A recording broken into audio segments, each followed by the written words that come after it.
অনেক ধন্যবাদ কাকা। কতদিন থেকে বাঁশি বাজানো? আমি 12-14 বছর বয়স থেকে বাঁশি বাজাই। আচ্ছা আচ্ছা। পেশায় আপনি কি? পেশা আমি বেশি দিন হয়েছে না, 2-3 বছর হয়েছে। আমি এর আগে সরকারি চাকরি করতাম। আচ্ছা, কিসে? আমি পুলিশে ছিলাম, এপিবিএনে। আচ্ছা আচ্ছা। তখন আমার চাকরি ভালো লাগে না, আমারও অভাবের সংসার, আমার ছেলে মেয়েরা পড়াশোনা করে, তাই আমি আরো আগেই আমি 2-4-5 বছরের ভিতরে আমি বেরিয়ে চলে আসতাম। কিন্তু আমার অভাবের সংসার দিকে বহুত কষ্টে আমি 28 বছর পার করছি। পার করার পরে আমি স্বেচ্ছায় অবসরে চলে আসছি 2004-5-এ। আচ্ছা, আপনি ছেলে মেয়ে কয়জন? ছেলে মেয়ে 1 মেয়ে 2 ছেলে। আচ্ছা, কে কি করে? এরা পড়াশোনা শেষ করছে, কইরা এক একজনের একটা পেশায় আছে। 1 মেয়ে এটা শিক্ষক, কলেজের শিক্ষক। আচ্ছা আচ্ছা। আর 2 ছেলে বিভিন্ন কোম্পানিতে আছে। বাঁশি বাজাইতে আপনার কেমন লাগে? ভাই, এই পেশাটা কেন বেছে নিলেন? বাঁশি এই পেশাটা আমার মনের একটা দস্তুর মতো, একটা খোরাক বলতে পারেন। ইহা আমাকে সান্ত্বনা দেয়, আমাকে দুনিয়ার চাওয়া পাওয়া থেকে আমাকে দূরে সরায় রাখে। আদৌ আমি কিছু এই দুনিয়ার মধ্যে লোভ লালসা বলতে এর মধ্যে আমি ডুবতে চাই না। আমি আমার বাঁশির সুরে আমাকে সরল পথে দাবিত করে। ইহা আমার মনের শান্তি এবং শান্তি। আমার কোনো চাওয়া পাওয়া নাই, অর্থে মানুষকে শান্তি দেয় না। আমি যা বুঝি, আমি পরম সুখে আছি। সৃষ্টিকর্তা আমাকে পরম সুখে রেখেছেন। জানি না এই পেশাকে কে কোন চোখে দেখে। এই যে কোনো সঙ্গীত বা সংস্কৃতিকে পাকা চোখে বা নিন্দনীয় ভাবে দেখা, এটা আমি মনে করি এটা উচিত না। যারা জ্ঞানন্দ তারাই হয়তো নানান ধরনের অপবাদ দিয়ে থাকে সংস্কৃতি অঙ্গনের লোককে। আপনি শিক্ষিত ছেলে, আপনি তো জানেনই যে ঢাকা বিশ্ববিদ্যালয় থেকে নাটকের উপরে, সঙ্গীতের উপরে মাস্টার্স করে।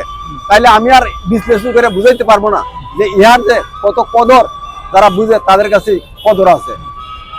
তো এই বলেন, আপনার সাথে যদি কেউ যোগাযোগ করতে চায় বা আপনার বাঁশি নিতে চায় বা আপনার সাথে যদি ইন ফিউচারে কেউ শিখতে চায়, তাহলে আপনার সাথে কিভাবে যোগাযোগ করবে? আমার নাম্বার নিয়ে যোগাযোগ করতে পারেন। আচ্ছা, আপনার মোবাইল নাম্বারটা তাহলে একটু বলে দেন। মোবাইল নাম্বার 01774 তারপর 229609। নাম্বারটা আবার বলেন। 01774 229609। আচ্ছা, আপনাকে অনেক অনেক ধন্যবাদ।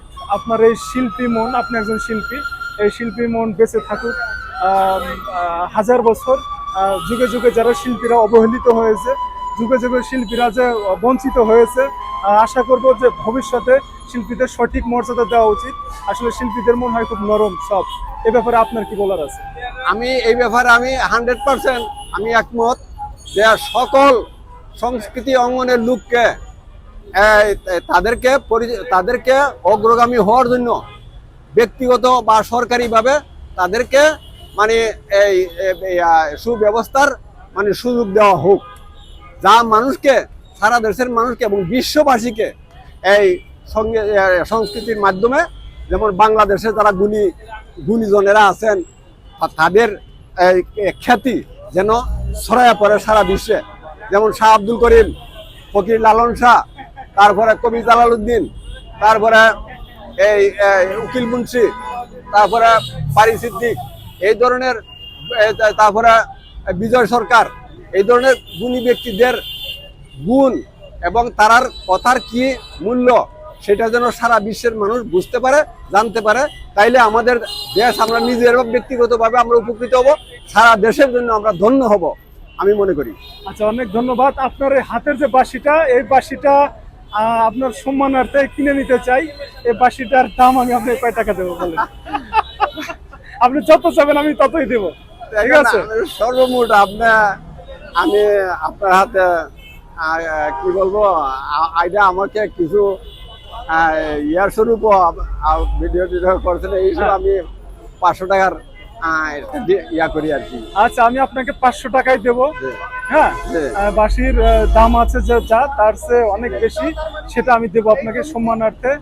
আর পারি সিদ্দিকের একটা বাঁশির সুর আপনি একটু বাড়ি সিদ্দিক। হ্যাঁ, বাড়ি সিদ্দিকের।